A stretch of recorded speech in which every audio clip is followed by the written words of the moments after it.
வீரத்துறவி விவேகானந்தர். உன்னை நம்பு, அவனை நம்பு, இவனை நம்பு என்று மற்றவர்கள் சொல்கிறார்கள். ஆனால் நான் சொல்கிறேன், முதலில் உன்னை நம்பு. உன்னிடத்திலேயே நீ நம்பிக்கை வை. அதுதான் வழி. உன்னிடத்தில் நீ நம்பிக்கை வை. எல்லா ஆற்றல்களும் உனக்குள்ளே இருக்கின்றன. அதை உணர்ந்து நீ அந்த ஆற்றலை வெளிப்படுத்து. நான் எதையும் சாதிக்க வல்லவன் என்று சொல். நீ உறுதியுடன் விஷயத்தை பொருட்படுத்தாதிருந்தால் பாம்பின் விஷம் கூட சக்தியற்றதாகிவிடும். நம்பிக்கையை எழுதுகிறாரு.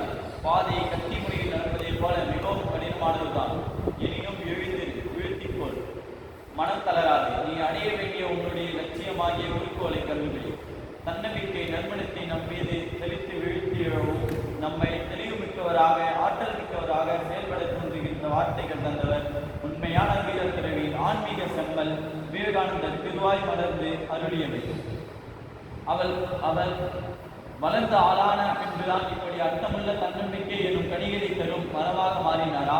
வளரும் போதே நல்ல வண்ணம் வளரத் தொடங்கிவிட்டதா என்பது பழைய கேள்வி. சின்ன சிறு பிராயத்திலேயே அவரிடம் பல அரிய பண்புகள் இருந்தன. உயரிய கருத்துக்கள் அவரிடமிருந்து வெளிப்பட்டன. குறும்புத்தனமான சிறுவனாய், படிப்பில் ஆர்வமுள்ள மாணவனாய், பட்டம் பெற்ற இளைஞனாய், நல்ல ஆசிரியராய், வாழ்க்கை பயணத்தை தொடர்ந்த ஒரு வழக்கறிஞரின் மகன் உலகம் போற்றும் ஆன்மீக செம்மலானது எப்படி?